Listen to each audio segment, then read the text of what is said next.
नमस्कार दोस्तों, स्वागत है आपका जीएस हब के इस ऑनलाइन प्लेटफॉर्म पे। और आज हम लोग विज्ञान की इस श्रृंखला में आज जो टॉपिक पढ़ेंगे वो है हमारा केमिस्ट्री से यानी रसायन विज्ञान से रिलेटेड। हालांकि भौतिक और रसायन दोनों से रिलेटेड है ये, लेकिन इसको हम केमिकल टर्म्स में पढ़ेंगे यानी रसायन विज्ञान के उद्देश्य से पढ़ेंगे, क्योंकि केमिस्ट्री में इसके क्वेश्चन बहुत सारे आते हैं। और वो है स्टेट्स ऑफ मैटर। आपको पता है कि विज्ञान एक मल्टी डिसिप्लिनरी फील्ड है, जिसमें विज्ञान की कई शाखाएं आपस में जुड़ती हैं। जैसे कि कल अगर आपने क्लास अटेंड की हो तो मैंने आपको बताया था कि नेचुरल साइंसेज एक जो अध्ययन कर रहे हैं वो नेचुरल साइंसेज है। और नेचुरल साइंसेज में हमने आपको बताया था कि दो तरह की मूल शाखाएं आती हैं। एक आती है फिजिकल साइंस, और एक आती है आपकी बायोलॉजिकल साइंस। ठीक है। तो इसमें जो फिजिकल साइंस थी उसके दो पार्ट आते हैं आपके फिजिक्स, उसमें आता है आपका फिजिक्स और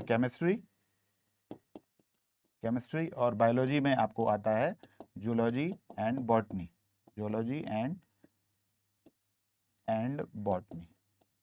ठीक है। तो हम लोग जो अध्ययन कर रहे हैं वो हमें हमें तो फिजिक्स, केमिस्ट्री और बायोलॉजी पूरा ही अध्ययन करना है। तो अभी हम लोग जिस शाखा के बारे में पढ़ रहे हैं, कल हम लोगों ने फिजिक्स का टॉपिक लिया था, दैट इज, और आज हम लोग का जो विशेष टॉपिक है वो है आपका केमिस्ट्री का टॉपिक, और वो है स्टेट्स ऑफ मैटर। तो आते हैं अपने विषय पर। विषय में आने से पहले मैं आपको बताना चाहूँगा, क्योंकि आपको पता है कि केमिस्ट्री जो है वो क्या है एक्चुअल में। पदार्थों का अध्ययन है, उनके संगठन का अध्ययन है। केमिस्ट्री में जो अध्ययन, जिस टॉपिक का हम कर रहे हैं, जो टॉपिक हम अध्ययन करना चाह रहे हैं,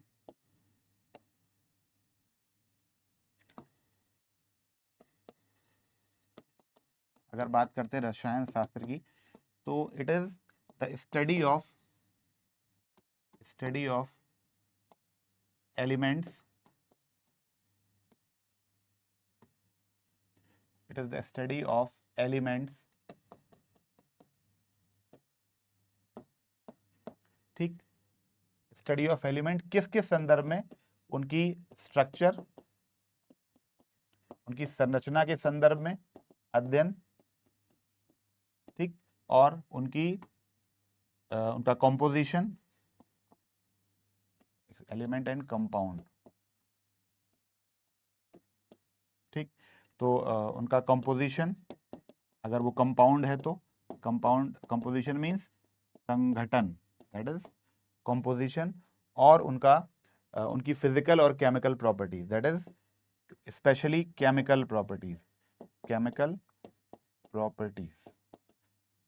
इसका अध्ययन जो है, यही जो है वो क्या है? केमिस्ट्री है। अगर हम किसी एलिमेंट, कंपाउंड के बारे में उसका स्ट्रक्चर पढ़ते हैं, उसका कंपोजिशन पढ़ते हैं, उसके केमिकल प्रॉपर्टीज के बारे में पढ़ते हैं, तो हम अल्टीमेटली क्या पढ़ रहे हैं? उसकी केमिस्ट्री पढ़ रहे हैं। ठीक है।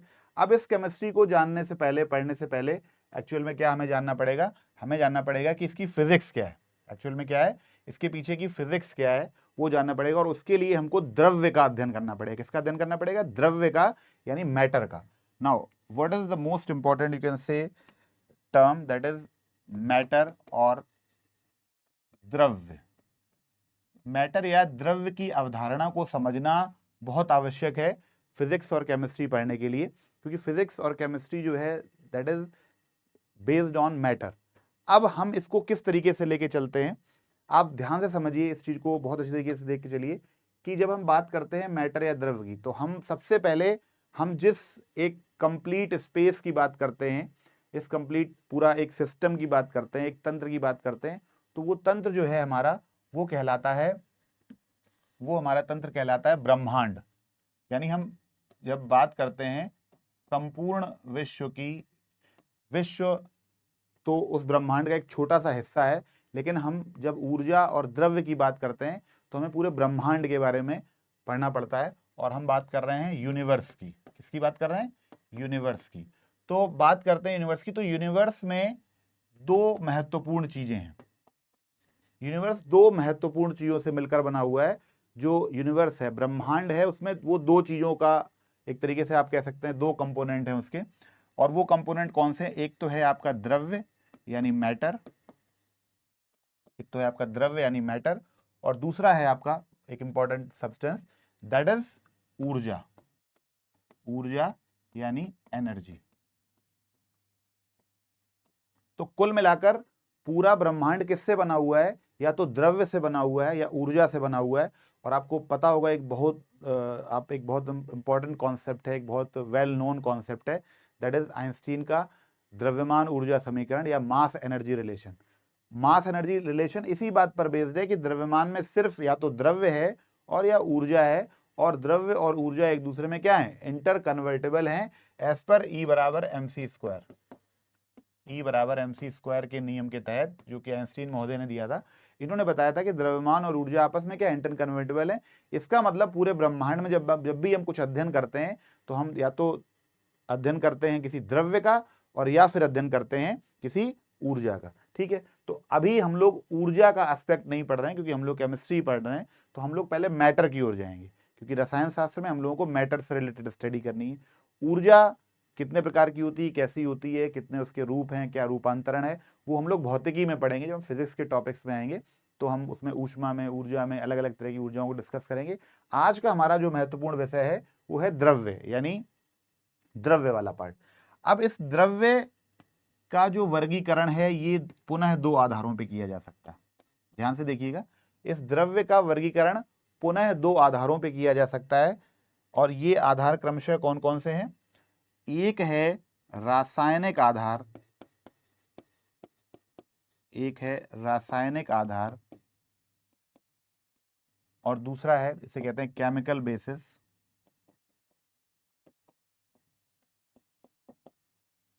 और एक है आपका भौतिक आधार। भौतिक आधार दैट इज फिजिकल बेसिस। ये क्या है आपका, फिजिकल बेसिस। देखिए, किसी भी विषय को पढ़ने से पहले उसका कॉन्सेप्चुअल क्लैरिटी बहुत अच्छी तरीके से होनी चाहिए। हम लोग कुछ चीज़ें बचपन से पढ़ते हुए चले आ रहे हैं, लेकिन यकीन मानिए अब जब आप इस क्लास में आगे बढ़ेंगे तो आप ऐसी बहुत सारी बेसिक्स बातें जानेंगे जो जानते हुए भी, जो पढ़े होते हुए भी आपने क्लियर कट तरीके से आपका दृष्टिकोण उस पर विकसित नहीं है। और यूपीएससी और यूपीपीएससी की परीक्षाओं में या लोक सेवा आयोगों की परीक्षाओं में आपके ज्ञान का विस्तार न जानने की अपेक्षा आपके ज्ञान की वो कॉन्सेप्ट जानना चाहते हैं, यानी आप उस सिद्धांत से कितने अच्छी तरीके से परिचित हैं।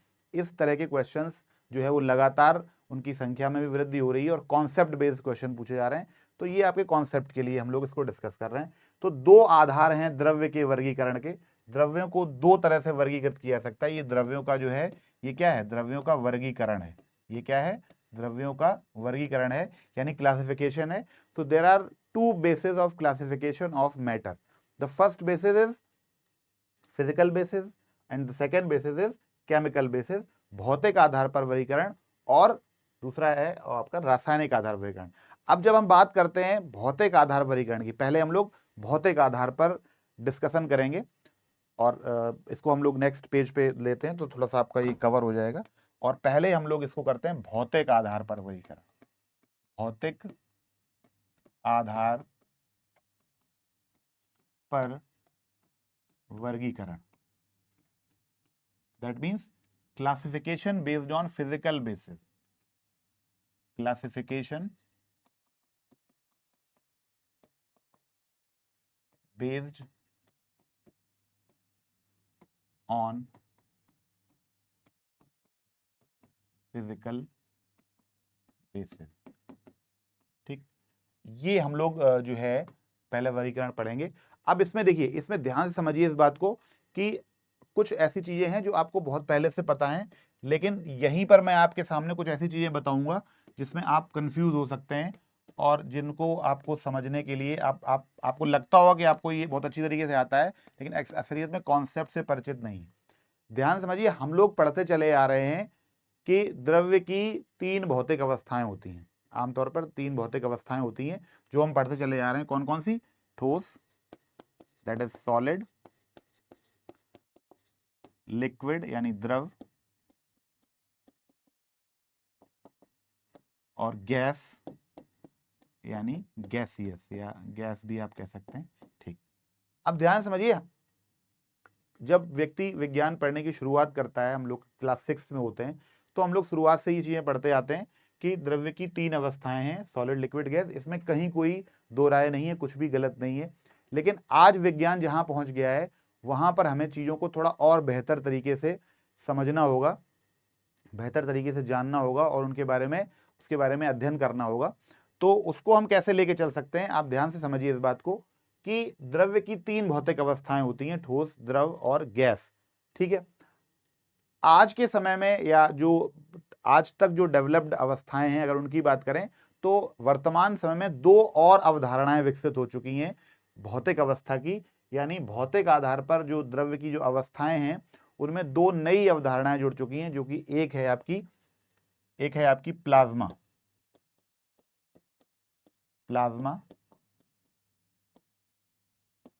और अगली है आपकी जो लास्ट वन है, दैट इज बोस-आइंस्टीन संघनित्र।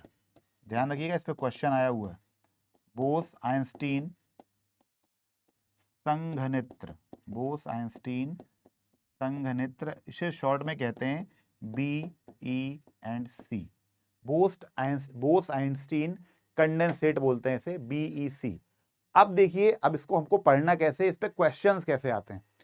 ये तो कंफर्म बात है कि अब ये क्वेश्चन नहीं आता कि बताइए ठोस पदार्थ की कितनी अवस्थाएं होती हैं, ठोस, द्रव, गैस। लेकिन इसी क्वेश्चन को इस तरीके से पूछा जा सकता है जहां पर आपको सवाल का जवाब देना आपके लिए कंफ्यूजिंग हो जाएगा, और बहुत सारे लोग इन सवालों में कंफ्यूज हो जाते हैं। क्या है, देखिए ध्यान समझिए, अब असली खेल शुरू होता है जहां पर आप सवाल को कंफ्यूज कर सकते हैं। और ये इतना इजी क्वेश्चन है कि अगर आप इसको गलत करेंगे तो आप किसी को बता भी नहीं पाएंगे कि हमसे ये क्वेश्चन गलत हो गया। देखिए ध्यान समझिए इस बात को। अब देखिए मैं इसको किस तरीके से आपको बताना चाह रहा हूं। ये लिखा हुआ है ठोस, द्रव और गैस, और ये भौतिक आधार पर वर्गीकरण है। अब ध्यान से समझिए, ये जो तीनों अवस्थाएं हैं, मैं देखिए आपको कलर चेंज करके बताता हूं, ये जो तीनों अवस्थाएं हैं, ये दीज थ्री स्टेट्स, इनको हम कहते हैं मूल अवस्थाएं। क्या कहते हैं? मूल अवस्थाएं। इन्हें हम क्या कहते हैं? मूल अवस्थाएं या फंडामेंटल स्टेट्स।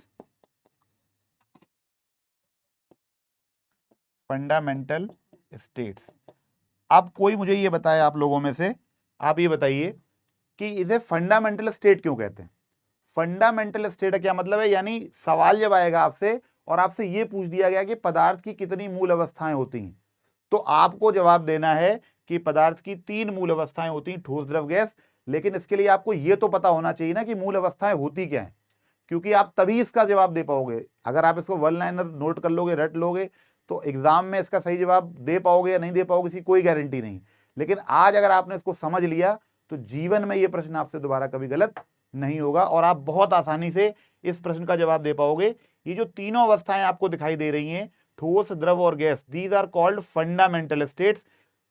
आप इस बात पे विचार करिए कि ये फंडामेंटल स्टेट्स क्यों है। Then what is the definition of fundamental state? Why these states are called fundamental states?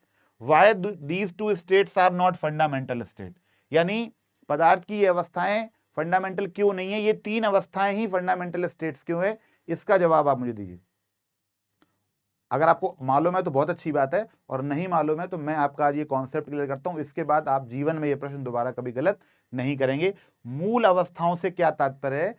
मूल अवस्था से तात्पर्य यह है कि ये तीनों अवस्थाएं, सॉलिड, लिक्विड और गैस, दैट मीन्स ठोस, द्रव और गैस, ये तीनों अवस्थाएं एक साथ रूम टेम्परेचर पर सामान्य परिस्थितियों में एक साथ संभव हैं, इसीलिए ये मूल अवस्थाएं।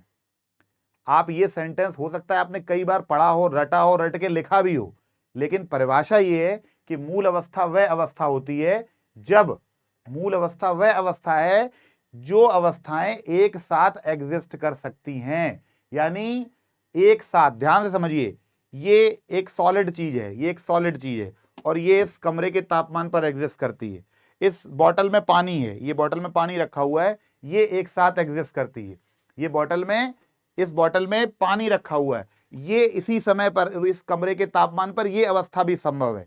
इसी के साथ हम लोग इस यहां पर सांस ले रहे हैं, फैन चल रहा है, एसी चल रहा है, या हवा का आदान प्रदान हो रहा है, and we all are alive. तो ये भी, इसका मतलब क्या है कि यहां पर गैस और वायु भी उपस्थित है। तो आप देखिए इस कमरे में एक साथ तीनों अवस्थाएं उपस्थित हैं, चाहे वो सॉलिड हो, चाहे वो लिक्विड हो या गैस हो। और हमारी पृथ्वी का एटमॉस्फेयर, जो हमारी पृथ्वी पर जीवन का कारण है, जो हमारे जीवन की जो परिस्थितियां विद्यमान, उसका कारण यही है कि यहाँ पर तापमान द्रव यानी ठोस वस्तु, द्रव वस्तु और गैस वस्तु एक साथ संभव है। आप गांव के अपने खेत में चले जाइए, खेत होगा, खेत में मिट्टी होगी, मिट्टी में ढेला होगा, और वहीं पर बगल में तालाब होगा जहां पानी भरा होगा, और वहीं बगल में पेड़ होगा जहां जिसपे जो हवा को महसूस कर रहा होगा या जो हवा चल रही होगी आप उसको महसूस कर सकते हैं। एक साथ उस ग्रामीण परिस्थिति में आपको सॉलिड स्टेट भी मिलती है, लिक्विड स्टेट भी मिलती है और गैसियस स्टेट भी मिलती है। दैट इज वाई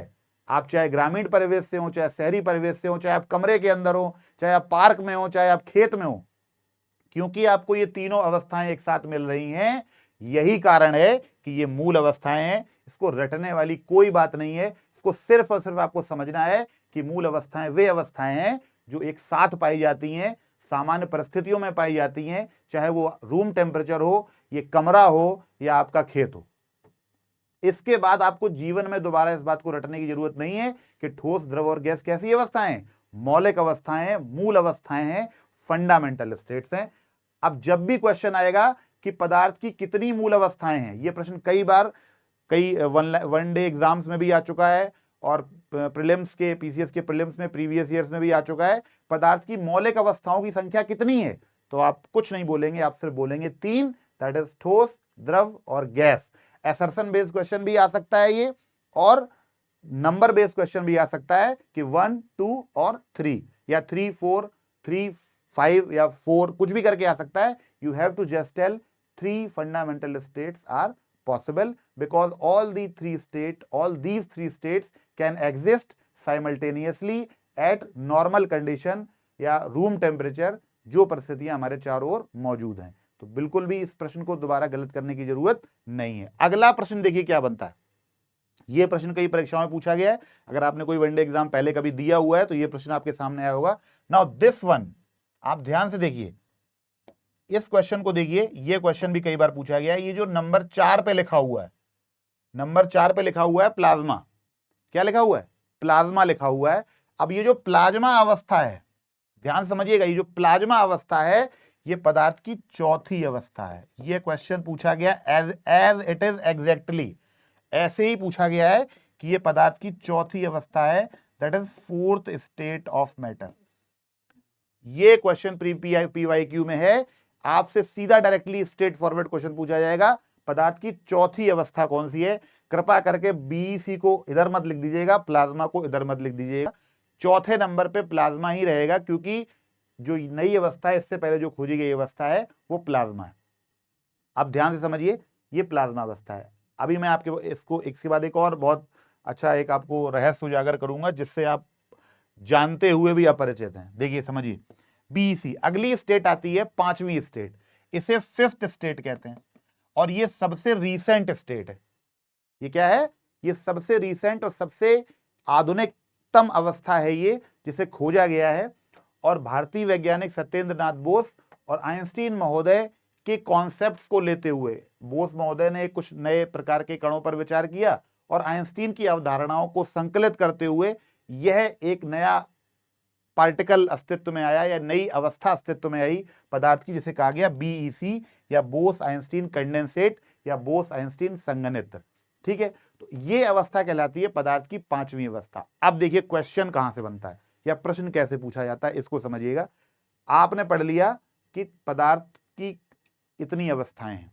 अब ये जो 2 अवस्थाएं, जैसे हम लोगों ने पढ़ा कि ये 3 अवस्थाएं पदार्थ की मूल अवस्थाएं हैं, वैसे ही जो ये 2 अवस्थाएं हैं, ये जो 2 अवस्थाएं हैं, these two states are termed as विशिष्ट अवस्थाएं। इन्हें क्या कहते हैं, विशिष्ट अवस्थाएं, विशिष्ट अवस्थाएं या specific state, specific state. Now अब जब ये मूल अवस्थाएं हैं तो ये विशिष्ट अवस्थाएं हैं। ये 3 अवस्थाएं मूल अवस्थाएं हैं, लेकिन ये 2 अवस्थाएं विशिष्ट क्यों हैं या विशिष्ट अवस्थाएं हैं क्यों, क्योंकि कुछ ऐसी विशिष्टता है इनमें जिसके कारण ये विशिष्ट है। इनमें विशिष्टता नहीं थी क्योंकि ये सामान्य ताप पर, सामान्य दाब पर, सामान्य परिस्थितियों में पाई जाती हैं, इसलिए मूल अवस्थाएं थी, ओरिजिनल स्टेट्स थी। ठीक है, लेकिन ये अवस्थाएं जो हैं, इनके लिए कुछ विशेष तरह का क्या चाहिए, कुछ विशेष तरह की कंडीशन चाहिए, उसी परिस्थिति में ये अवस्थाएं क्या कर सकती हैं, जनरेट हो सकती हैं, बन सकती हैं या अस्तित्व में आ सकती हैं। तो इनको हमने बोला विशिष्ट अवस्थाएं। Now what are these two conditions, what are these two, you can say what are the condition for these two states which are specific states. क्या कंडीशन है, ध्यान से समझिएगा। प्लाज्मा अवस्था, प्लाज्मा अवस्था की विशेषता यह है कि यह अवस्था अति उच्च ताप पर पाई जाती है। ध्यान सुनिएगा, फिर समझिए। प्लाज्मा अवस्था की खासियत यह है कि ये वेरी हाई टेम्परेचर पर एग्जिस्ट करती है। It exist at very high temperature. अब ये हाई टेम्परेचर इतना ज्यादा होता है कि ये सामान्य परिस्थितियों में संभव नहीं है। अगर कोई स्थिति, कोई अवस्था को प्राप्त करना सामान्य परिस्थितियों में संभव नहीं है तो वो विशिष्ट अपने आप ही हो गया। इसका मतलब very high temperature, that means temperature in the range of thousands.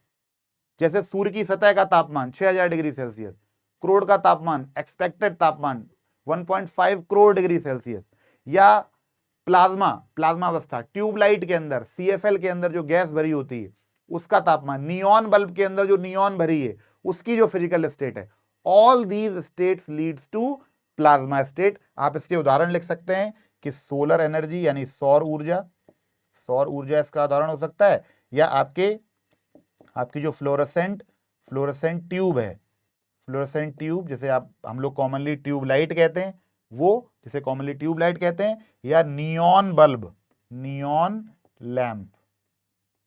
Lamp या नियॉन जो बल्ब होता है उसके अंदर जो गैस भरी है वो जो है वो क्या करती है, उसका जो अवस्था है, भौतिक अवस्था है, आयनाइज्ड फॉर्म में जो गैस के अणु आयनित हो जाते हैं। इतनी ज्यादा टेम्परेचर पर गैसेस जो पार्टिकल्स हैं वो क्या हो जाते हैं, वो आयनाइज हो जाते हैं। तो जब वो आयनाइज हो जाते हैं तो उस कंडीशन में क्या होता है, उस कंडीशन में वो एक विशेष प्रकार की अवस्था को जन्म देते हैं जिसका नाम है प्लाज्मा, और इसीलिए ये विशिष्ट अवस्था कहलाती है। नंबर 1 बात हो गई है।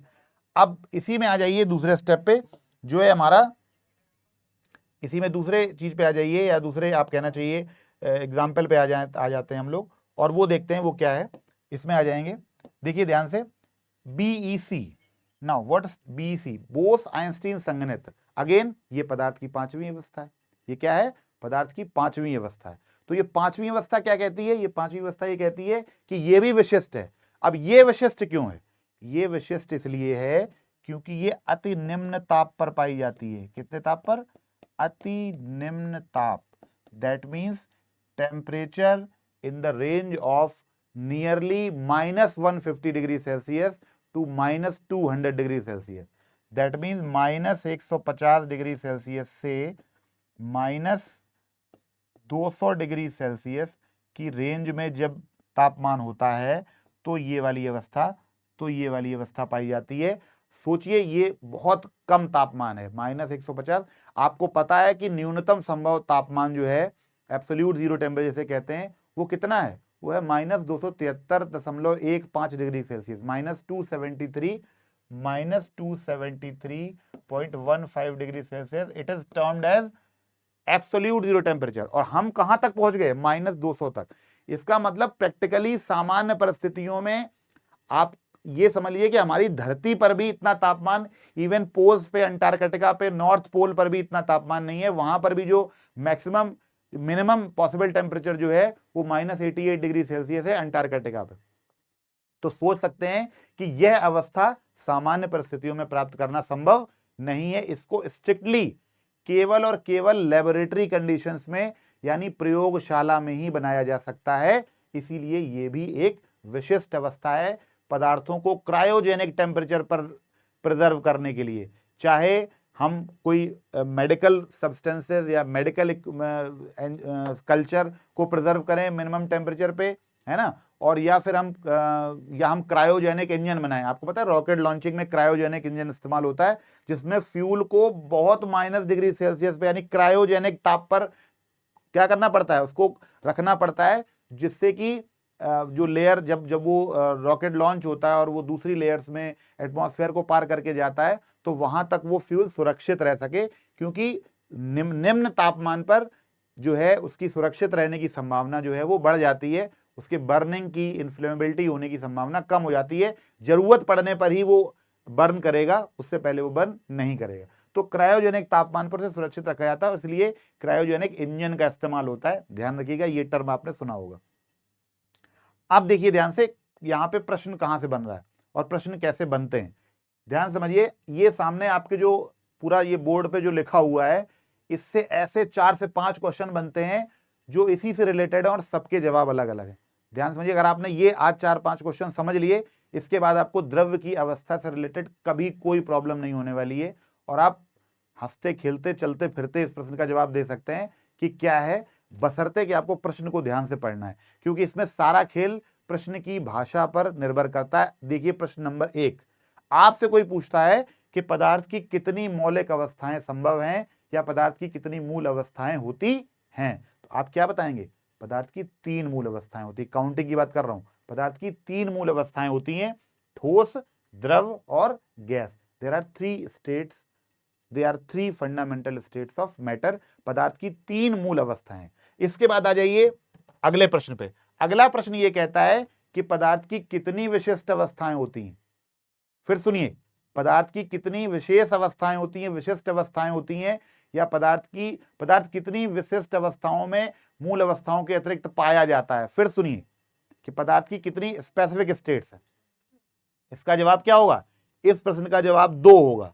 इस प्रश्न का जवाब 3 था, इस प्रश्न का जवाब 2 है, क्योंकि there are only 2 specific states are possible and those are plasma and BEC, that is Bose Einstein condensate.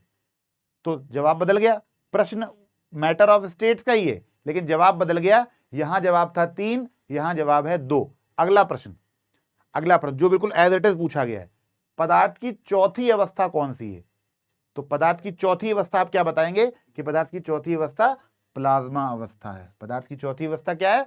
Plasma state है। ये क्वेश्चन एज इट इज पूछा गया है। अगला क्वेश्चन, पदार्थ की नवीनतम अवस्था कौन सी है, या पदार्थ की नवीनतम अवस्था कौन सी है, पांचवी अवस्था कौन सी है? पांचवी भी पूछा गया है और नवीनतम भी पूछा गया है। तो अगर पूछा जाए पदार्थ की पांचवी अवस्था कौन सी है, which of the following is the most, you can say modern या मोस्ट लेटेस्टली डेवलप्ड या latestly discovered states of matter, then you will say fifth state और बोस-आइंस्टीन कंडेंसेट। ठीक है, ये पदार्थ की आधुनिकतम अवस्था है। तो कितने क्वेश्चन बन गए? पदार्थ की कितनी मूल अवस्थाएं? 3। पदार्थ की कितनी विशिष्ट अवस्थाएं? 2। पदार्थ की चौथी अवस्था कौन? प्लाज्मा। पदार्थ की आधुनिकतम अवस्था कौन? बीईसी। एक प्रश्न और बचता है, और उस प्रश्न में भी बहुत सारी, अगर आपने बिल्कुल रफली उस क्वेश्चन को देखा तो डेफिनेटली वो क्वेश्चन गलत होगा। प्रश्न क्या होगा? पदार्थ की कितनी संभव अवस्थाएं हैं, और इस प्रश्न का जवाब होगा क्या? बताइए आप लोग। इस प्रश्न का जवाब होगा 5। इस प्रश्न का जवाब क्या होगा? 5, क्योंकि there are 5 possible states of matter and the question will say how many possible states of matter, या how many states of matter are discovered till date, और पदार्थ की कितनी भौतिक अवस्थाएं संभव हैं। तो जवाब होगा 5, क्योंकि 3 मूल अवस्थाएं हैं और 2 विशिष्ट अवस्थाएं हैं। पदार्थ इन 5 में से ही किसी स्टेट में होगा ही होगा। इन 5 के अतिरिक्त और कोई भौतिक अवस्था आज तक खोजी नहीं गई। तो आप देखिए, टॉपिक बहुत आसान है। आप ऐसा कहें, आपने ठोस द्रव गैस आप पढ़ते ही चले आ रहे हैं, लगातार आप 15-20 साल से पढ़ रहे होंगे, लेकिन कंपटीशन क्या रिक्वायर करता है, या जो एक बौद्धिक स्तर के लेवल पे आपको इसमें क्या प्रश्न मिलना चाहिए और क्या आपको पता होना चाहिए, वो ये है कि आपको ये वाले एस्पेक्ट पता होने चाहिए कि these are termed as fundamental states, specific states, 3 states are fundamental, 2 states are specific, 4th state is plasma, 5th and latest state is BEC, and how many possible states? 5 possible states, यानी there are 5 states that are possible of matter, यानी पदार्थ की 5 अवस्थाएं संभव हैं। तो ये हो गया हमारा भौतिक आधार पर किसी पदार्थ का वर्गीकरण। देखिए हम लोग क्या पढ़ रहे थे, ध्यान से देखिए। हमने ये पढ़ा था, देखिए इसमें देखिए हमने पढ़ा कि द्रव्य और ऊर्जा ब्रह्मांड के 2 तत्व हैं, जिसमें द्रव्य का वर्गीकरण 2 आधारों पर किया जा सकता है, एक भौतिक आधार पर और एक रासायनिक आधार पर। इसमें हमने अगला पढ़ा कि भौतिक आधार पर वर्गीकरण कितने प्रकार से किया जा सकता है। तो ये भौतिक वर्गीकरण का पूरा चित्र आपके सामने है, और अगर आपने इस फ्लो चार्ट को समझ लिया तो फिर इस मूल अवस्था का प्रश्न आपसे गलत नहीं होगा। और बड़ी ही हास्यास्पद बात कहें या जो भी कहें, बात यह है कि इतना आसान प्रश्न होते हुए भी यह प्रश्न लगातार पीएससी की परीक्षाओं में पूछा जाता है। और उससे भी हास्यास्पद बात यह है कि आप में से ही कुछ लोग इस प्रश्न को बार बार गलत करके आते हैं। आज के बाद यह प्रश्न गलत होना नहीं चाहिए, ऐसी मेरी एक्सपेक्टेशन है आपसे। और आप भी जो है इस चार्ट को अगर फॉलो कर लेंगे, इसके बाद आपसे यह प्रश्न गलत नहीं होगा। चलिए आगे आते हैं हम लोग अगली स्टेट पे। अब हम लोग पढ़ेंगे कौन सा, रासायनिक आधार पर वर्गीकरण। क्या पढ़ेंगे, यानी classification based on chemical basis. तो अगले पेज पे आते हैं और ये है आपका रासायनिक आधार पर वर्गीकरण। रासायनिक आधार पर वर्गीकरण, that is classification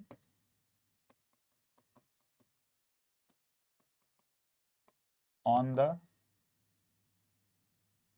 the basis of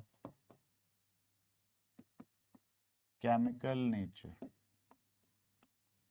ठीक, अब आ जाते हैं इस पे। ये हमारा दूसरा वर्गीकरण। अब यहां पर एक बहुत इंपॉर्टेंट बात ये है जो हमको समझनी है, वो ये कि रासायनिक आधार पर जब भी वर्गीकरण की बात करते हैं तो इसका मतलब हम कुछ ऐसे पदार्थों को लेना चाहते हैं, हम कुछ ऐसा वर्गीकरण करना चाहते हैं जिसमें हम दो तरह की बात करेंगे, दो तरह का इसका डिवीजन करेंगे। और वो डिवीजन क्या है, वो डिवीजन है ये कि इसमें एक पदार्थ होता है शुद्ध पदार्थ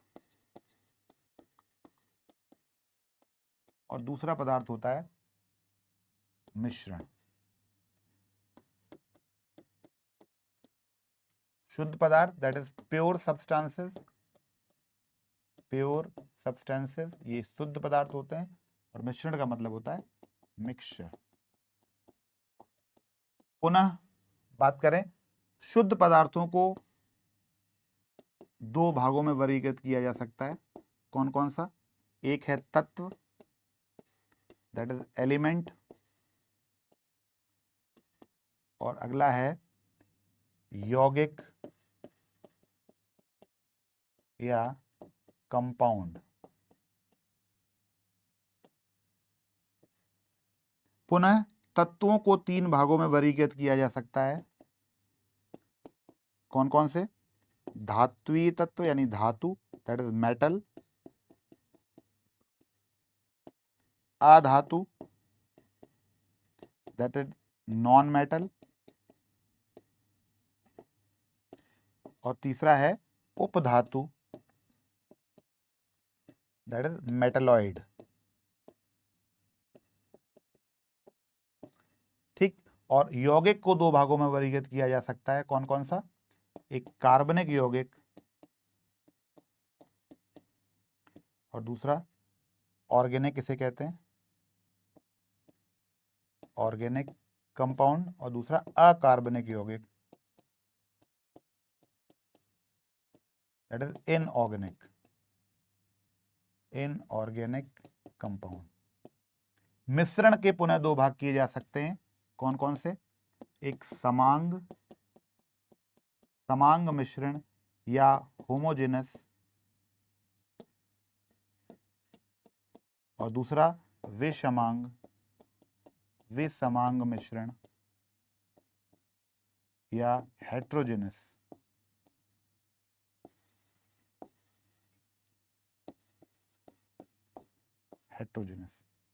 ध्यान से देखिए, ये आपको एक कंप्लीट चार्ट बना हुआ है और इस आधार पर हम लोग चीजों को थोड़ा सा पढ़ेंगे और इनके बारे में समझेंगे। रासायनिक आधार पर जो पदार्थ होता है उसको निम्न तरीके से हम लोग वर्गीकृत कर सकते हैं, निम्न पार्ट्स में वर्गीकृत कर सकते हैं। और बहुत इंपॉर्टेंट बात यह है कि इसके जो दो ब्रॉड क्लासिफिकेशन है, वो एक है शुद्ध पदार्थ और एक है मिश्रण।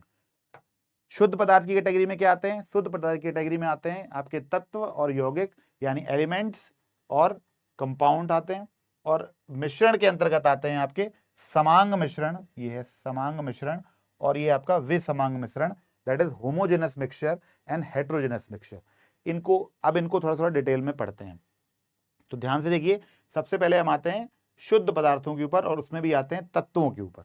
ठीक है, पहले तत्व पढ़ेंगे, फिर यौगिक पढ़ेंगे, फिर मिश्रण के पार्ट पढ़ेंगे, समांग और विषमांग, जिससे क्वेश्चन आपका क्लियर हो जाए। इस पर भी लगातार प्रीवियस ईयर्स में क्वेश्चंस लगातार आए हुए हैं, क्योंकि यह अल्टीमेटली भौतिक और रसायन की अवधारणा है, खासकर केमिस्ट्री में, क्योंकि एलिमेंट्स के बारे में जब पढ़ते हैं तो हमें अगर क्लियर कट पता है कि क्या एग्जैक्ट परिभाषा है, तो हम ऑब्जेक्टिव टाइप क्वेश्चन करने में बहुत ही ज़्यादा सफल रहते हैं, और आगे भी हमारी उस विषय के प्रति जो है वो उसमें एक कॉन्सेप्चुअलिटी बनी रहती।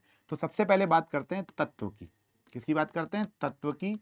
तत्व मतलब एलिमेंट, तत्व मतलब एलिमेंट की बात करते हैं। और एलिमेंट्स के बारे में हम क्या पढ़ते हैं, ध्यान से समझिएगा। एलिमेंट, एलिमेंट के बारे में मैंने आपको बताया कि एलिमेंट कितने तरह के हैं? 3 तरह के हैं। कौन कौन से? धातु, दैट इज धातु यानी मेटल, अधातु दैट इज नॉन मेटल, और उपधातु दैट इज मेटलॉइड।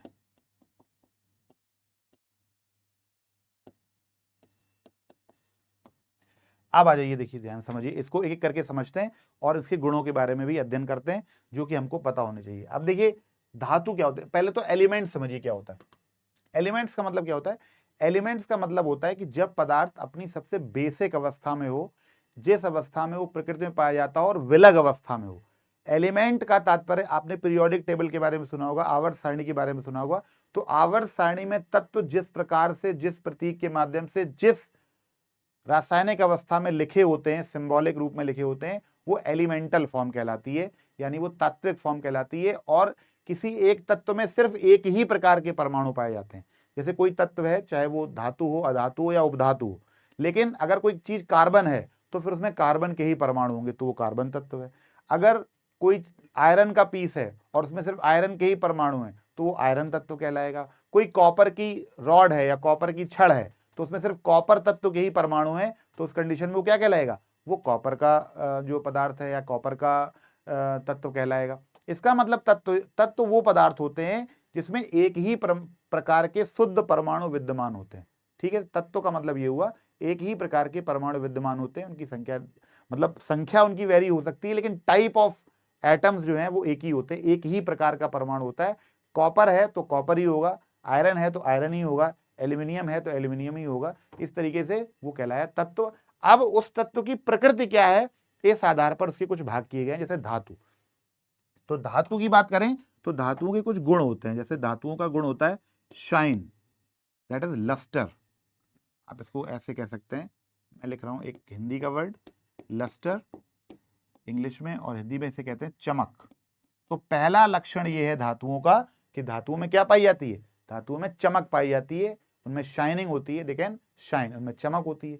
दूसरी बात अगर करते हैं लस्टर के अलावा, दूसरा इंपॉर्टेंट पॉइंट है, धातुओं में चमक होती है। उसके बाद धातुओं में कुछ विशिष्ट गुण पाए जाते हैं। जैसे धातुएं कठोर होती हैं, सामान्यतया धातुएं कठोर होती हैं। कैसी होती हैं? कठोर होती हैं, यानी सॉलिड होती हैं, सॉलिड होती हैं सामान्यतया, और कठोर होती हैं, स्ट्रांग होती हैं कहना चाहिए। ठीक है, इसके अलावा इनमें एक और गुण पाया जाता है जिसको बोलते हैं डक्टिलिटी। क्या बोलते हैं? डक्टिलिटी, या डक्टाइल होती हैं, डक्टाइल होती हैं। उसको हिंदी में कहते हैं नम्य। क्या कहते हैं? हिंदी में से कहते हैं नम्यता का गुण, या नम्य होती हैं धातु में। व्हाट इज नम्यता, व्हाट इज डक्टिलिटी, इसको समझ लिए ध्यान से, पूछा गया है क्वेश्चन भी। डक्टिलिटी का मतलब या नम्यता का मतलब होता है कि किसी धातु का वह गुण जिसके द्वारा उसे तारों के रूप में बदला जा सके। That means ability to form wires. यानी अगर कोई धात्विक तत्व, यानी अगर कोई ठोस तत्व तारों में बदला जा सकता है, यानी उसका तार बनाया जा सकता है, तो वो कहलाएगा। तो एक विशेष प्रकार का धात्विक गुण है। जैसे लोहे के तार बनते हैं, एल्यूमिनियम के तार बनते हैं, कॉपर के तार बनते हैं। ठीक है, ये आप यहां तक कि चांदी का भी तार बनता है, सोने के भी तार बनते हैं। So all these are metals. यानी अगर उसके अंदर तारों में बदले जाने का गुण है तो वो डेफिनेटली क्या होगा? वो मेटल ही होगा। डेफिनेटली वो क्या होगा? वो मेटल ही होगा। और ये बात समझने वाली है कि वो मेटल ही होगा, और हमको उसको उस चीज के साथ में उसको लेके चलना है। तो वो हो गया मेटल। अब आइए ध्यान से, अगली जो इंपॉर्टेंट बात है वो एक कौन सा गुण है, वो गुण है मेलिएबिलिटी या मेलिएबल, मेलिएबल, और इसको हिंदी में कहते हैं तन्यता। एक मिनट,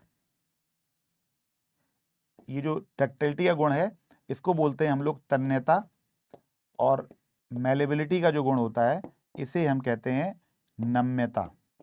ठीक, इसको थोड़ा सा करेक्ट कर लीजिएगा, हिंदी में ऊपर नीचे हो गया वो, तो इसको से ध्यान समझिएगा। तन्यता मतलब तारों में बदले जाने का गुण, और नम्यता मतलब चादर में बदले जाने का गुण। चादर का मतलब किसी चीज को शीट के फॉर्म में कन्वर्ट कर सकें, क्या कर सकें, शीट के फॉर्म में कन्वर्ट कर सकें, यानी उसकी चादर बना सके, क्या बना सके, उसकी चादर, उसको पीट कर उसको फैलाया जा सके।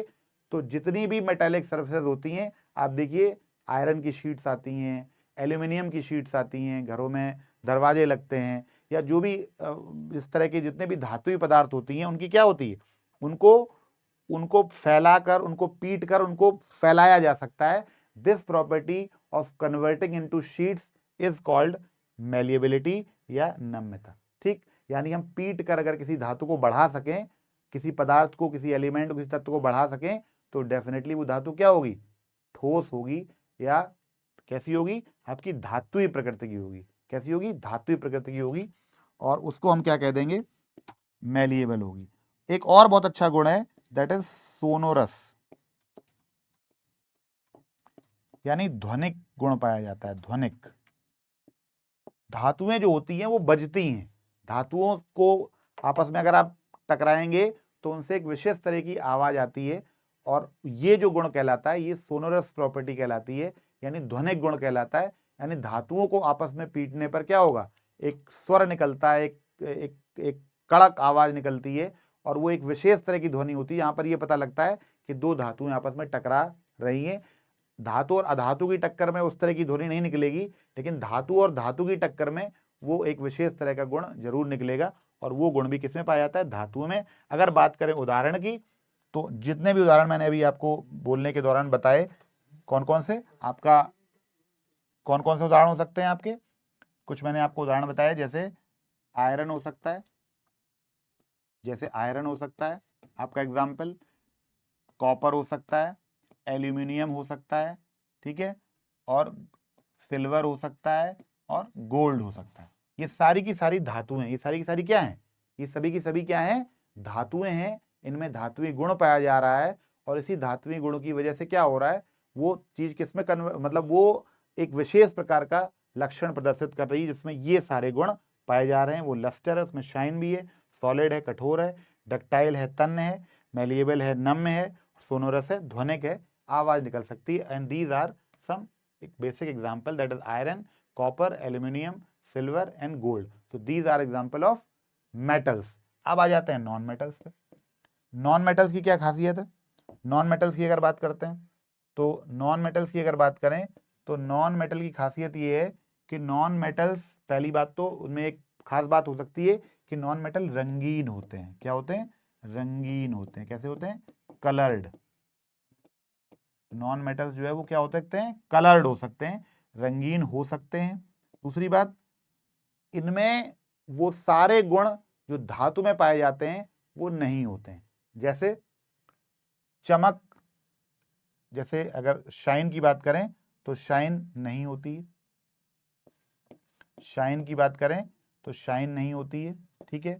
इसके बाद ये सामान्यतः तो कठोर होते हैं, लेकिन तन्य नहीं होते, दैट मीन्स डक्टाइल नहीं होते हैं, डक्टिलिटी इनमें नहीं पाई जाती, डक्टाइल भी नहीं होते हैं, मेलिएबल भी नहीं होते हैं, मेलिएबल भी नहीं होते हैं, ठीक है। और सामान्य तौर पर ये सोनोरस भी नहीं होते हैं, यानी सोनोरस का गुण भी इनमें नहीं पाया जाता है। यानी वो रंगीन तो हो सकते हैं, ठीक है, लेकिन शाइन, डक्टिलिटी, मेलेबिलिटी और सोनोरस ये गुण इनके अंदर नहीं पाया जाता है। एग्जाम्पल्स की अगर बात करें तो आपके एग्जाम्पल्स क्या हो सकते हैं, जितने भी पी ब्लॉक के एलिमेंट हैं वो सारे के सारे अधातुई प्रकृति के होते हैं, जैसे carbon, nitrogen, oxygen, sulphur, chlorine etcetera. ये सारे के सारे carbon, nitrogen, oxygen, sulphur, chlorine, these all belongs to p block element. These all are p block elements, और इनके अंदर रंगीन का गुण होने का तो पाया जाता है, लेकिन शाइन, डक्टिलिटी, मेलेबिलिटी और सोनोरस एबिलिटी इन सब का अभाव होता है, ये इसमें नहीं पाई जाती हैं, जबकि यहाँ पर ये सारी चीज़ें पाई जाती हैं। तो एक ये क्वेश्चन निकल के आ गया, और आपने देखा कि कैसे इसको जो है हमने इसको डिफरेंशिएट किया। अब देखिए ध्यान से, अब आ जाते हैं उपधातु पे। उपधातु की क्या खासियत है? उपधातु की खासियत ये है कि ये मेटल और नॉन मेटल, मेटल और नॉन मेटल दोनों की तरह बिहेव करते हैं। क्या करते हैं? ये मेटल और नॉन मेटल दोनों की तरह बिहेव करते हैं, यानी इनके अंदर कुछ ऐसी प्रॉपर्टीज पाई जाती हैं जो समटाइम्स मेटालिक होती हैं और समटाइम्स नॉन मेटालिक होती हैं। अगर बात करें, इनके अंदर कुछ ऐसी प्रॉपर्टीज हैं जो कभी कभी क्या हैं, कभी कभी मेटालिक हैं और कभी कभी नॉन मेटालिक हैं। तो मेटालिक अगर बात करते हैं तो मेटालिक नॉन कुछ प्रॉपर्टीज ऐसी हैं, जैसे बोरॉन, एग्जाम्पल की बात करें, इनका सीधा एग्जाम्पल पढ़ते हैं, क्योंकि हम मेटालिक और नॉन मेटालिक प्रॉपर्टीज तो पढ़ ही चुके हैं। हमको यहाँ जानना है कि ये तत्व कौन कौन से हैं। तो ये हैं बोरॉन, इसे हम बी कहते हैं, ठीक है। ये है आपका सिलिकॉन, सिलिकॉन जिसे हम एसआई कहते हैं, और ये है आपका जर्मेनियम, जर्मेनियम जिसे हम कहते हैं जीई। ये कुछ आवर्त सारणी के ऐसे तत्व हैं जो मेटालिक और नॉन मेटालिक दोनों ही तरीके से बिहेव करते हैं। मेटालिक भी बिहेव करते हैं और नॉन मेटालिक भी बिहेव करते हैं, यानी इस तरह की प्रकृति में पाई जाती है कि ये दोनों प्रकार के गुण प्रदर्शित करते हैं। अब आ जाए हम लोग किस बात पे, हम लोगों ने एक तत्व का क्लासिफिकेशन देख लिया। देखिए पीछे वाले उस पे जाते हैं। देखिए यहाँ पर हम लोग तत्व पढ़ रहे थे, अभी तक हम लोग क्या पढ़ रहे थे? तत्व पढ़ रहे थे। शुद्ध पदार्थ का वर्गीकरण के अंतर्गत हमने तत्व पढ़ा। तत्व में हमने धातु, अधातु और उपधातु, इन तीनों बातों के बारे में पढ़ा डिटेल में। अब हम लोग आ जाते हैं यौगिक पर। अब हम लोग किस पे आ जाते हैं? यौगिक पे। और अब इसको अगले पेज पे देखते हैं। यौगिक यानी कंपाउंड, दैट इज यौगिक, यौगिक यानी कंपाउंड, यौगिक दैट इज कंपाउंड। अब देखिए ध्यान से, यौगिक दो तरह के होते हैं, ठीक। यौगिक दो तरह के होते हैं, कौन से? एक होते हैं कार्बनिक यौगिक,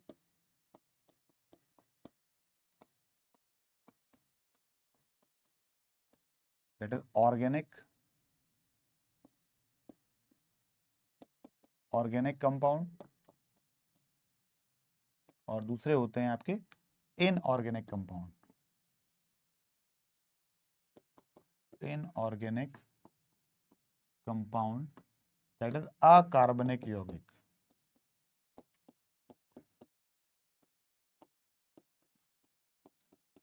नाम से ही पता लग रहा है कि कार्बनिक और अकार्बनिक में क्या अंतर होगा। नाम से ही जैसे कि पता लग रहा है, कार्बनिक आर्गन में कार्बनिक यौगिक, पहले तो इस कार्बनिक और कार्बनिक पढ़ने से पहले हम लोग यौगिक के बारे में थोड़ा सा जानेंगे। नहीं, व्हाट आर कंपाउंड्स, कंपाउंड क्या है?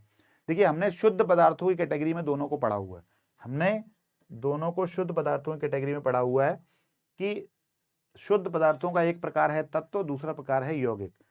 इसका मतलब यह है कि यौगिक भी शुद्ध पदार्थ होते हैं। तो यौगिक किस प्रकार के शुद्ध पदार्थ हैं, पहले तो ध्यान रखिए। जैसे हमने एलिमेंट्स में पढ़ा कि एलिमेंट में सिर्फ एक ही प्रकार के परमाणु पाए जाते हैं। क्या पढ़ा हमने? कि एलिमेंट में एक ही प्रकार के परमाणु पाए जाते हैं। वैसे ही अगर तत्व की बात करते हैं तो, सॉरी, यौगिक की बात करते हैं, तो वहां पर क्या होता है कि यौगिक तब बनता है जब किसी पदार्थ में एक से अधिक प्रकार के परमाणु पाए जाते हैं।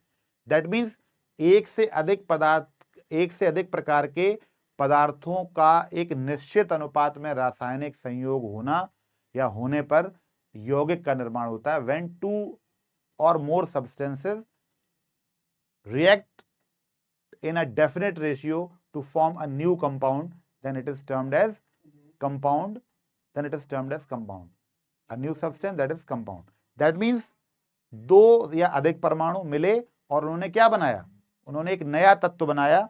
दो या अधिक परमाणु मिलकर उन्होंने एक नया तत्व बनाया, और उस नए तत्व के गुण जो हैं वो पुराने तत्व के गुण से मैच कर भी सकते हैं, नहीं भी कर सकते हैं, इंडिपेंडेंट भी हो सकते हैं, डिपेंडेंट भी हो सकते हैं, लेकिन कोई भी कंडीशन आवश्यक नहीं, एक कंडीशन आवश्यक है कि उनका अनुपात निश्चित होगा, उनकी जो रिएक्शन हुई है या उन दो अलग अलग तत्वों ने जो संयोग किया है वो निश्चित अनुपात में संयोग किया है। जैसे जैसे एग्जाम्पल के लिए अगर हम बात करें तो जैसे water is a compound. Why it is a compound? Because it is the you can say the combination of hydrogen and oxygen. It is the combination of hydrogen and oxygen. Now the ratio of hydrogen and oxygen is 2:1. The atomic ratio is 2:1. दो परमाणु hydrogen के हैं और एक परमाणु oxygen का है। अब दुनिया में जल कितनी भी विधि से बने, पूरे दुनिया में जल जो है वो किसी भी विधि से बने, चाहे वो समुद्र का जल हो, चाहे वो नदी का जल हो, चाहे वो झील का जल हो, चाहे हैंडपंप का वाटर हो, समरसेबल का पानी हो, सभी का फॉर्मूला H2O ही रहेगा। क्यों? क्योंकि हाइड्रोजन और ऑक्सीजन जल बनाने के लिए 2:1 के अनुपात में ही रासायनिक संयोग करते हैं। तो सभी प्रकार के ऐसे पदार्थ जिनका एक फिक्स्ड केमिकल फॉर्मूला होता है, निश्चित रासायनिक सूत्र होता है, वो सारे के सारे किस कैटेगरी में आते हैं? वो सारे के सारे आते हैं कंपाउंड की कैटेगरी में। यानी जिस चीज का भी आप फार्मूला जानते हैं, चाहे वो फिटकरी हो, चाहे वो आपका पोटेशियम परमैंगनेट हो, चाहे आपका कास्टिक सोडा हो, चाहे आपका बेकिंग सोडा हो, चाहे वो ब्लू विट्रियोल हो, कोई भी मार्बल हो, चूना पत्थर है, लॉफिंग गैस है, कुछ भी, जितने भी पदार्थ आपने सुन रखे हैं जिनके नाम जानते हैं, अमोनियम क्लोराइड है, नौसादर है, सबका फॉर्मूला फिक्स है। और जब फॉर्मूला फिक्स होता है that means that is a compound, because it has fixed formula. उसका जो फॉर्मूला है वो क्या है? वो निश्चित है और इसलिए वो कंपाउंड है। अब इसी कंपाउंड का वर्गीकरण हम पढ़ रहे हैं। अगर किसी पदार्थ में कार्बनिक बंध उपस्थित है, यानी कार्बन हाइड्रोजन बॉन्ड प्रेजेंट है, कार्बन कार्बन बॉन्ड प्रेजेंट है, तो हम उसको कार्बनिक यौगिक की कैटेगरी में रखेंगे। और अदर देन कार्बन जितने भी यौगिक होते हैं उनको हम क्या कहेंगे? Other than carbon. अगर कोई कंपाउंड, अगर मोर देन 2 एटम इन्वॉल्व हैं तो हम उसे किस कैटेगरी में रखेंगे? तो हम उसको रखेंगे इस कैटेगरी में, जिसे कहते हैं क्या? अकार्बनिक यौगिक। एग्जाम्पल के तौर पे देखिए, जैसे कार्बनिक यौगिक की बात करें तो बेसिक बात करें, जैसे CH4 ये मीथेन है, ये कार्बनिक यौगिक है। अल्कोहल की बात करें, C2H5OH एथिल अल्कोहल, ये कार्बनिक यौगिक है। ठीक है। और ये सबसे बड़ी इंपॉर्टेंट बात ये कि कार्बनिक यौगिक आयनित नहीं हो सकते। बात करें ग्लूकोज की, C6H12O6 कार्बनिक यौगिक है। बात करते हैं एसीटोन की, CH3COCH3 ये कार्बनिक यौगिक है। बात करें एसिटाल्डिहाइड की, CH3CHO कार्बनिक यौगिक है। बात करें मीथेनॉल की, CH3OH कार्बनिक यौगिक है। ठीक है। बात करें HCOOH twice, that is formic acid है। ठीक है। कुल मिलाकर बात ये है, ठीक है, कुल मिलाकर बात ये निकल के आती है कि जब भी इस तरह का कंपाउंड होता है, जिसमें हम क्या करें, जब भी इस तरह कंपाउंड होता है जहां पर कार्बन और हाइड्रोजन बॉन्ड प्रेजेंट है एक साथ, तो वहां पर कार्बन यौगिक का निर्माण होता है। और अब बात करते हैं एग्जाम्पल ऑफ इनऑर्गेनिक यौगिक कंपाउंड्स की। तो इनऑर्गेनिक कंपाउंड्स क्या हो सकते हैं? जैसे अभी मैंने लिखा आपको OH2। इनऑर्गेनिक कंपाउंड की खासियत ये होती है कि ये अपने कॉन्स्टिट्यूएंट्स आयंस में आयोनाइज हो जाते हैं। क्या हो जाते हैं? ये अपने कॉन्स्टिट्यूएंट्स आयंस में आयोनाइज हो जाते हैं, इसीलिए ये क्या है? इसीलिए अकार्बनिक यौगिक हैं। H2O, NaCl sodium chloride, MgCl2 magnesium chloride, calcium carbonate, ठीक है ना, और Na2CO3 sodium carbonate, NaOH sodium hydroxide या calcium hydroxide. These all examples are, there are many more examples possible, लेकिन जो ये मेन एग्जाम्पल्स हैं हमारे, ये कुछ इंपॉर्टेंट एग्जाम्पल हैं जो क्या हैं, जो ये इंपॉर्टेंट एग्जाम्पल जो पॉसिबल है हमारे, वो अकार्बनिक यौगिक की कैटेगरी में आते हैं। तो कुल मिलाकर बात क्या हुई? कुल मिलाकर बात ये हुई कि अकार्बनिक यौगिकों में CH बॉन्ड प्रेजेंट नहीं होता है, जबकि कार्बनिक यौगिक में CH बॉन्ड डेफिनेटली प्रेजेंट होता है, और साथ में कुछ और हेट्रोजेनस एटम भी आ सकते हैं, आपने पढ़ा हुआ है। अभी हम लोग डिटेल में जब ऑर्गेनिक सब्सटेंसेस के बारे में पढ़ेंगे, क्योंकि हमारा टॉपिक भी है जिसमें, जो कि आपके परीक्षाओं में पूछा जाता है, महत्वपूर्ण कार्बनिक यौगिक नाम से एक टॉपिक है जिसको हम लोग आगे केमिस्ट्री में डिटेल में पढ़ेंगे। अभी मैं सिर्फ आपको वर्गीकरण बता रहा हूँ, तो सिर्फ आपका परिचय करा रहा हूं, सिर्फ आपको एग्जाम्पल्स के आधार पर बता रहा हूं। तो अब हमने क्या देख लिया, इसका मतलब अब हम लोगों ने ये कैटेगरी देख ली, शुद्ध पदार्थों कैटेगरी देख ली, इसमें हमने तत्व पढ़ लिए, उनकी सब कैटेगरी पढ़ ली, यौगिक पढ़ लिए और उनकी सब कैटेगरी पढ़ ली। अब हम आ जाते हैं अपने दूसरे हिस्से पर, जो कि है मिश्रण। अगला हिस्सा हमारा क्या था, मिश्रण। तो अब बात करते हैं मिश्रण की। अब बात किसकी बात करते हैं, अब बात करते हैं मिश्रण की। मिश्रण, मिश्रण यानी मिक्सचर। अब बात करते हैं हम लोग मिश्रण की, जिसे हम क्या कहते हैं, मिक्सचर कहते हैं। अब इसको देखिए, नाम से ही पता लग रहा है कि मिश्रण है ये, और जब भी किसी चीज का मिश्रण बनाया जाता है तो उसमें एक खास बात ये होती है कि उसमें जो दो पदार्थ मिलाए जा रहे हैं वो एलिमेंट भी हो सकते हैं, वो कंपाउंड भी हो सकते हैं, और उनको आपस में मिलाए जाने का अनुपात निश्चित नहीं है, उनका कोई फिक्स्ड फॉर्मूला नहीं है, उनको किसी निश्चित आधार पर मिलाकर नहीं बनाया जा सकता है। दो तरह के बन सकते हैं भौतिक अवस्था के आधार पर, एक बन सकता है समांग, एक क्या बन सकता है, समांग मिश्रण। एक क्या बन सकता है, समांग मिश्रण बन सकता है, और दूसरा क्या बन सकता है, दूसरा बन सकता है विसमांग मिश्रण। विसमांग मिश्रण बन सकता है, जिसे हम कहते हैं, इसको हम बोलते हैं होमोजेनस, इसे हम कहते हैं होमोजेनस मिक्सचर, होमोजेनस मिक्सचर, और इसे हम कहते हैं हेट्रोजेनस मिक्सचर, हेट्रोजेनस मिक्सचर। अब देखिए यहां पर कुछ बेसिक, कुछ कॉन्सेप्चुअल बातें जो आपको क्लियर होंगी, एग्जांपल्स तो मैं आपको बताऊंगा ही, लेकिन पहले कॉन्सेप्ट क्लियर करते हैं। ध्यान रखिए, जितने भी समांग मिश्रण होते हैं उसमें पूरे मिश्रण की, पूरे मिश्रण की जो सांद्रता है, दैट इज डेंसिटी या कॉन्सेंट्रेशन, वो समान होती है। That is concentration of solution. जो सांद्रता है इसे कॉन्सेंट्रेशन कहते हैं। दैट मीन्स आप इसको अगर इंग्लिश में से लिखना चाहें तो कहना चाहिए सेम कॉन्सेंट्रेशन थ्रू आउट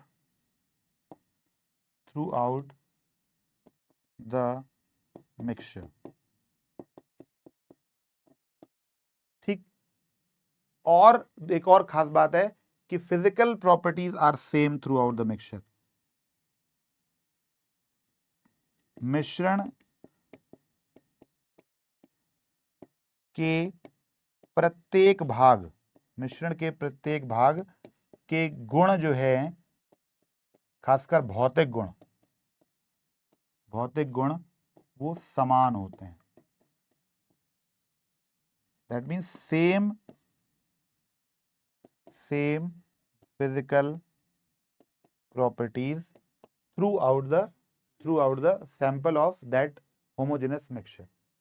अब एक हो गया। विषमांग की अगर बात करें तो विषमांग में क्या है कि concentration not same through out, यानी इसको ऐसा कहना चाहिए, प्रत्येक भाग की जो सांद्रता है, प्रत्येक भाग की सांद्रता जो है वो समान नहीं है। प्रत्येक भाग की सांद्रता समान नहीं है, प्रत्येक भाग की सांद्रता समान नहीं है, और भौतिक गुण भी समान नहीं है। भौतिक गुण जो हैं वो भी समान नहीं है। कैसे नहीं है, ये एग्जाम्पल से समझ में आएगा। समान नहीं, that is physical properties not same throughout the solution या थ्रू आउट द मिक्सचर। अब देखिए एग्जाम्पल से आपको समझ में आएगा।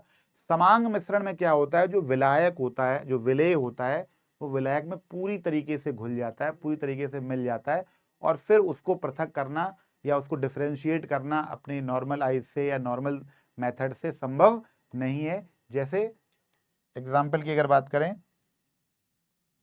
एग्जाम्पल की बात करें तो आप कह सकते हैं, इसके एग्जाम्पल की इस तरफ मैं लिख देता हूं, यानी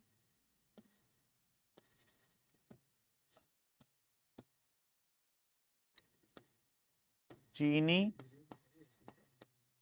और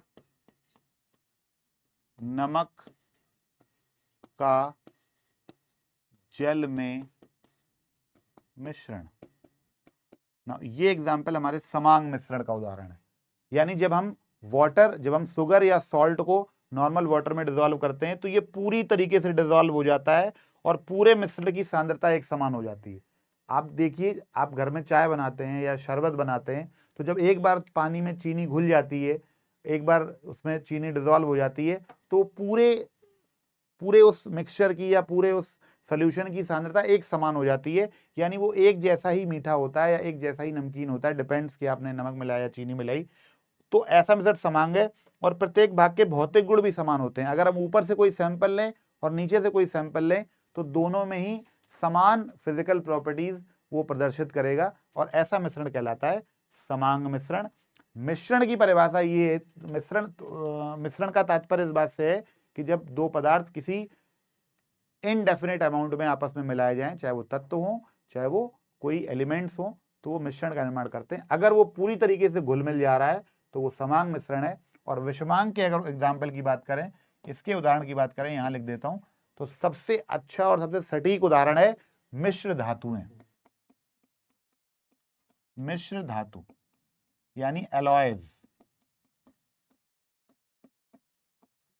मिश्र धातुएं जो हैं वो मिश्रण का सटीक उदाहरण है, क्योंकि मिश्र धातुओं में जो धातुएं आपस में मिक्स करी जा रही हैं उनका रेशियो समटाइम्स आइडियली समान नहीं होता है। फॉर एग्जांपल पीतल, अब आपको पता है पीतल कॉपर और जिंक का मिश्रण है, तो पीतल कॉपर और जिंक का मिश्रण है तो इसमें कॉपर और पीतल की सांद्रता आइडियली कोई डिसाइडेड नहीं है। ऐसा नहीं होता है कि 50% पीतल हो तो 50% कॉपर हो, या 50% कॉपर हो तो 50% जिंक हो। यहां पर क्या होता है, कई बार 40-60 हो सकती है, कई बार 60-40 हो सकती है, कई बार 30-70 हो सकती है, कई बार 70-30 हो सकती है। यानी 1:2 का भी रेशियो हो सकता है, 1:4 का भी रेशियो हो सकता है, 2:3 का भी रेशियो हो सकता है। यानी कुल मिलाकर बात यह है कि कोई आइडियल सिचुएशन, आइडियल फॉर्मूला नहीं है कि पीतल के बनने के लिए इतना ही कॉपर चाहिए और इतना ही जिंक चाहिए। That is why all the, you can say, alloys are considered as mixtures of metals or mixtures of their elements from which they are constituted। तो इसलिए मिश्र धातुएं मिश्रण का सटीक उदाहरण है। एक और उदाहरण हो सकता है, मैं आपको बताऊं, गन पाउडर। गन पाउडर यानी बारूद। अब बारूद जो है वो एक जनरल टर्म है। गन पाउडर है, बहुत सारे इनफ्लेमेबल सब्सटेंसेस को मिलाकर बनता है, लेकिन इसमें समझने वाली बात क्या है कि बारूद कई प्रकृति की होती है। एक वो बारूद, साधारण बारूद होती है जो हम लोग दीपावली के पटाखों में जो यूज करी जाती है, और एक बारूद वो है जिसको हमारे सैनिक तोप का गोला या अपनी बंदूक के गोली बनाने में जो है उनका इस्तेमाल वो लोग करते हैं। तो कहने का मतलब दोनों ही गन पाउडर हैं, लेकिन दोनों की इंटेंसिटी अलग अलग है। एक इंटेंसिटी हार्मफुल कैटेगरी की है, उसका इफेक्ट ज्यादा खतरनाक हो सकता है, और एक वो है जो हम घरेलू स्तर पर इस्तेमाल करते हैं या अपने एंटरटेनमेंट के लिए या ड्यूरिंग दीपावली हम उसको इस्तेमाल करते हैं फॉर सेलिब्रेटिंग और फेस्टिवल। तो कहने का मतलब gun powder is a general term. अब उस गन पाउडर में कितने खतरनाक अवयव कितनी ज्यादा मात्रा में मिले हैं, क्योंकि उसका कोई फॉर्मूला फिक्स नहीं है, तो गन पाउडर आपका क्या हो गया, गन पाउडर आपका मिश्रण हो गया, न कि कोई कंपाउंड। बिकॉज गन पाउडर का कोई फॉर्मूला नहीं होता। मैं आपको पहले ही बता चुका हूं कि जिस चीज का फॉर्मूला होगा वो कंपाउंड हो जाएगा, और कंपाउंड हो जाएगा तो वो प्योर सब्सटेंस हो जाएगा। लेकिन जब किसी का फॉर्मूला फिक्स ना हो, मिलाए जाने वाले तत्वों की संख्या फिक्स ना हो, उनका अनुपात निश्चित ना हो, तो वो क्या कहलाएगा, वो मिश्रण कहलाएगा, और वो इस कैटेगरी में आ जाएगा। एक बहुत साधारण उदाहरण मैं आपको बताता हूं जिससे आप बिल्कुल समझ जाएंगे। अगर पानी में आप बालू को मिलाएं, यानी पानी प्लस बालू यानी सैंड, अगर आप इनको मिलाएं तो थोड़ी देर के लिए बालू जो है वो पानी में डिसॉल्व रहेगा। तो थोड़ी देर के लिए जो पानी है, पानी और बालू का जो मिश्रण है, पानी और बालू का जो मिश्रण है वो क्या होगा, थोड़ी देर के लिए अगर आप उसको चला देंगे तो जो पार्टिकल्स ऑफ सैंड है वो उस पानी में तैरते रहते हैं, घूमते रहते हैं। लेकिन जैसे ही आप उसको स्टैंड स्टिल कर देंगे, थोड़ी देर के लिए छोड़ देंगे, तो सारी बालू क्या हो जाएगी, निक्षेपित हो जाएगी, वो जमीन, वो तली पर बैठ जाएगी, और बड़ी आसानी से ये दोनों प्रॉपर्टीज फॉलो नहीं होंगी। न पूरे मिश्रण की सांद्रता समान होगी और न पूरे मिश्रण के भौतिक गुण समान होंगे, क्योंकि जो नीचे बैठा हुआ है वो सॉलिड है और जो ऊपर है विलेय है, सॉरी विलायक है, वो क्या है, वो लिक्विड है। तो भौतिक गुण भी असमान हो गए और पूरे कॉन्सेंट्रेशन भी एक जैसी नहीं रह गई, यानी दोनों ही पैरामीटर्स फेल हो गए। यानी पानी और बालू का जो संयोग है वो क्या है, वो एक मिश्रण है। यानी पानी में बालू का घोल जो है वो मिश्रण का उदाहरण है, जबकि पानी में नमक या चीनी का घोल जो है वो ये विषमांग मिश्रण का उदाहरण था। और पानी में चीनी और नमक का घोल जो है वो किसका उदाहरण है, वो समांग मिश्रण का उदाहरण है। तो इस तरीके से आपने देखा कि मिश्रण क्या होता है और समांग और विषमांग की कैटेगरी में कैसे हम उसे डिवाइड कर सकते हैं। अब यहाँ पर एक बहुत इंपॉर्टेंट बात ये कि आपने इस पूरे सिस्टम को पढ़ लिया, पूरे सिस्टम को आपने देखा और आपने देखा कि कैसे इस पूरे क्लासिफिकेशन को हम लोगों ने पढ़ा, जिसके अंतर्गत हम लोगों ने ये देखा कि शुद्ध पदार्थ, तत्व, यौगिक तत्व पढ़े, धातु, धातु, उपधातु, यौगिक पढ़ा, कार्बनिक, अकार्बनिक, और मिश्रण पढ़ा, समांग और विषमांग। यानी हमने पूरा रासायनिक आधार पर वर्गीकरण पढ़ लिया। अब जब भी किसी टर्म का नाम इनमें से लिया जाएगा तो आप एग्जैक्टली आपको तुरंत इस चार्ट पे आना है और ये देखना है कि हम शुद्ध पदार्थ की बात कर रहे हैं या अशुद्ध पदार्थ की बात कर रहे हैं। As far as chemical classification is concerned, कि हम किसकी बात कर रहे हैं वहां पर आएंगे और फिर आप अपने प्रश्न का ज्यादा सटीक तरीके से जवाब दे पाएंगे, क्योंकि आपको उसका कॉन्सेप्ट जो है वो सही तरीके से क्लियर है। और ये बहुत इंपॉर्टेंट बात है जो आपको समझनी है, जाननी है और सीखनी है, जिससे कि आपका कोई प्रश्न गलत ना हो। क्योंकि अब प्रश्न क्या आता है, समझिए ध्यान से। अब जो प्रश्न आता है वो इस आधार पर आता है, प्रश्न कैटेगरी क्या आती है। अब प्रश्न इस आधार पर आता है कि बताइए इनमें से कौन सा तत्व है, इनमें कौन सा यौगिक है, इनमें कौन सा समांग मिश्रण है, कौन सा विषमांग मिश्रण है, कौन अकार्बनिक तत्व है, कौन कार्बनिक तत्व है। तो क्योंकि आप पूरे कॉन्सेप्ट को समझ चुके हैं कि धात्विक गुण या शुद्ध पदार्थ जो है वो तात्विक रूप में हो सकते हैं, आपसे एक कॉम्बिनेशन आ जाएगा कि निम्न में से कौन सा यौगिक है या कौन सा तत्व है, और आपसे पूछ लिया जाएगा। कुछ यहाँ पर अपवाद भी हैं, जैसे मैं आपको बताना चाहूंगा, जैसे धातु के बारे में मैंने आपको बताया था, जैसे आपको धातु के बारे में बताया था, तो मैंने बताया था धातु सॉलिड होती है, लेकिन एक अपवाद है। वो अपवाद क्या है, धातुएं सामान्य तौर पर कठोर होती हैं, ये बिल्कुल सही बात है, लेकिन अपवाद ये है कि मरकरी धातु होते हुए भी रूम टेम्परेचर पे लिक्विड है। ये क्वेश्चन कई परीक्षाओं में कई बार आया हुआ है कि मरकरी जो है वो इस गुण को फॉलो नहीं करता है। पारा, मरकरी Hg सामान्य ताप पर द्रव है, ऑल्दो वो एक सॉलिड यानी वो एक धातुई तत्व है, एक मेटालिक सब्सटेंस है, लेकिन सामान्य ताप पर वो द्रव है। ऐसे ही सामान्यतः अधातुएं भी कठोर होती हैं, लेकिन एक अधातु ऐसी है जो लिक्विड फॉर्म में है, और वो क्या है, ब्रोमीन।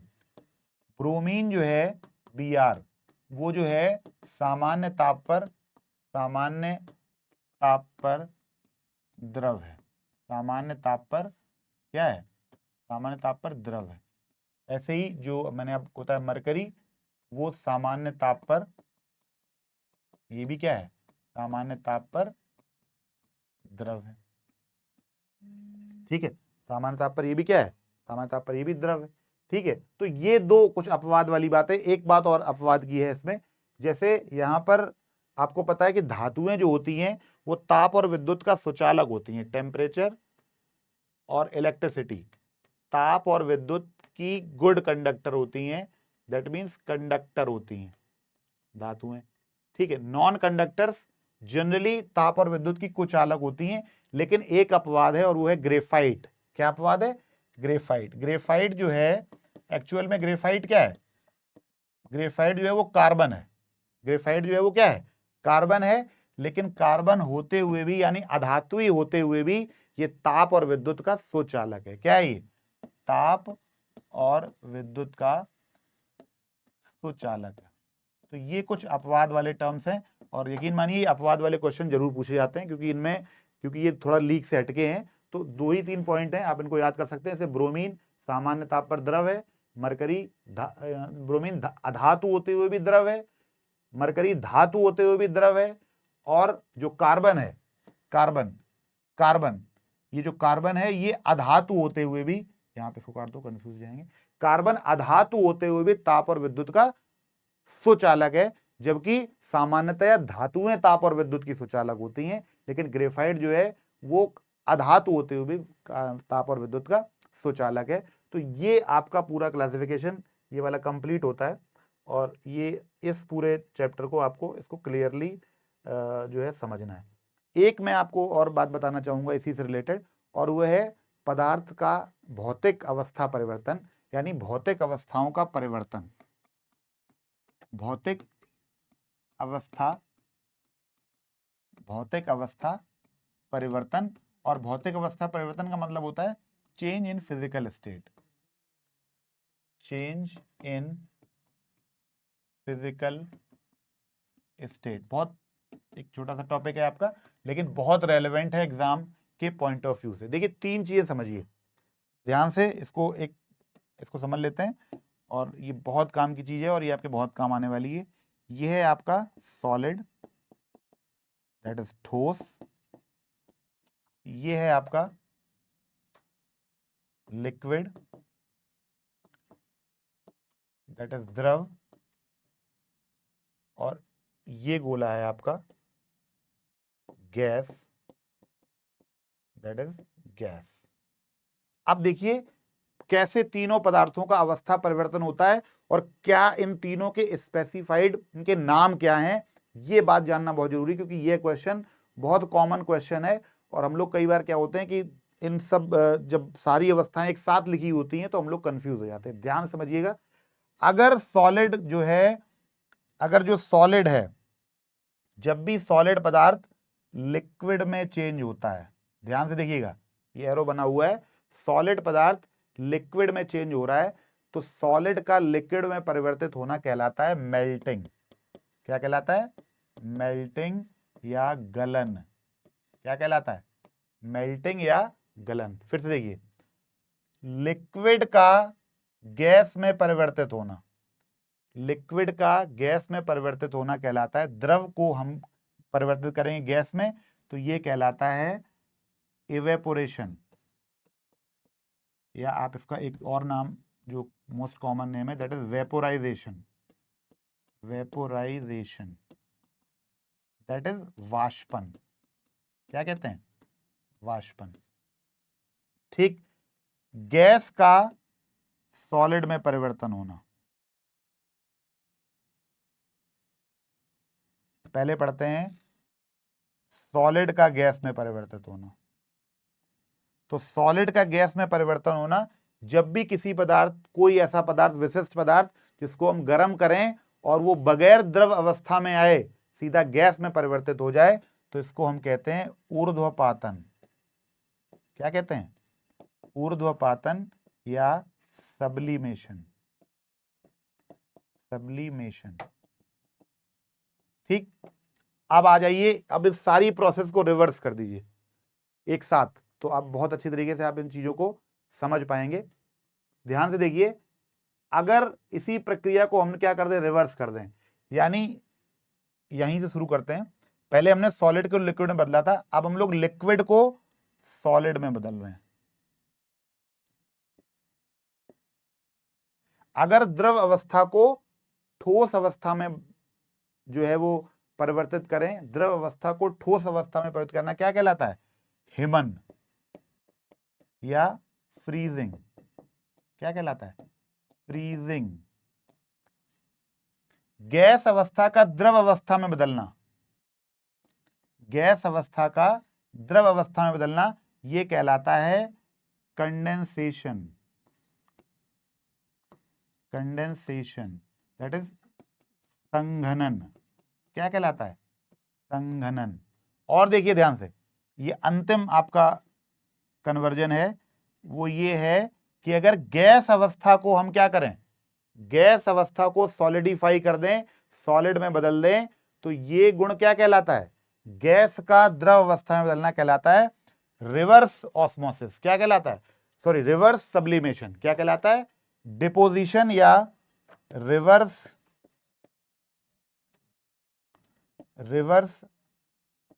सब्लिमेशन, या इसका एक और नाम है और डिपोजिशन, या निक्षेपण भी कहते हैं इसे, निक्षेपण। अब देखिए ध्यान से कि कैसे आपने तीनों अवस्थाओं को तीनों अवस्थाओं में बदला।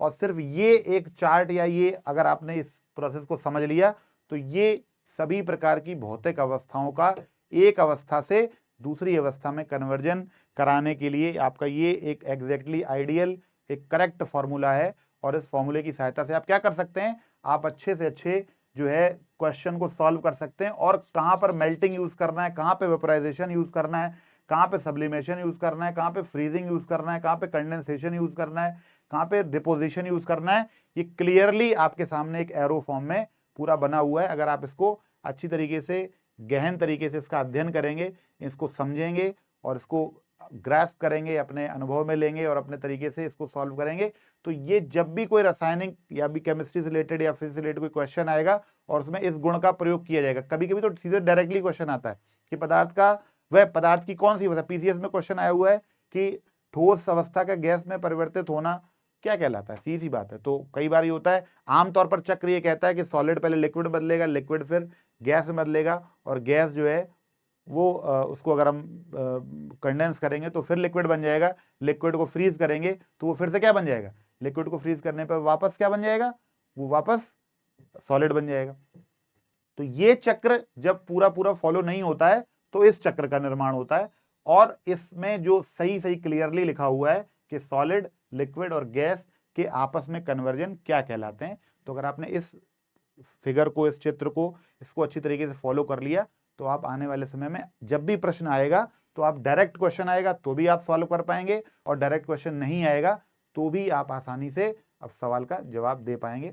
तो आज के टॉपिक में, आज की क्लास में हम लोगों ने क्या पढ़ा, आज की क्लास में हम लोगों ने पहले तो द्रव्य की बारे में पढ़ा, ब्रह्मांड में कौन कौन से तत्व हैं, द्रव्य है और ऊर्जा है।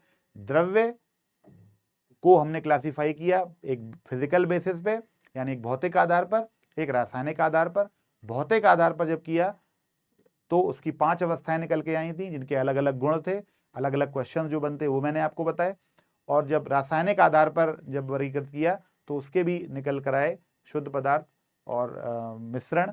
और शुद्ध पदार्थों का वर्गीकरण के अंतर्गत हमने पढ़ा एलिमेंट यानी तत्व और यौगिक, और मिश्रण के अंतर्गत पढ़ा समांग और विषमांग, जिसमें तत्व के अंतर्गत धातु, अधातु और उपधातु पढ़ा, और यौगिक के अंतर्गत हमने कार्बनिक और अकार्बनिक यौगिक पढ़े जो कि हमारे एग्जाम्पल्स की कैटेगरी में आते हैं। अब जो क्वेश्चन आता है इनमें वो इस पूरे टॉपिक को मिक्स करके आता है। आपसे किसी भी कारक का गुण पूछा जा सकता है, धातु क्या होती है, अधातु क्या होती है, कार्बनिक यौगिक क्या होते हैं।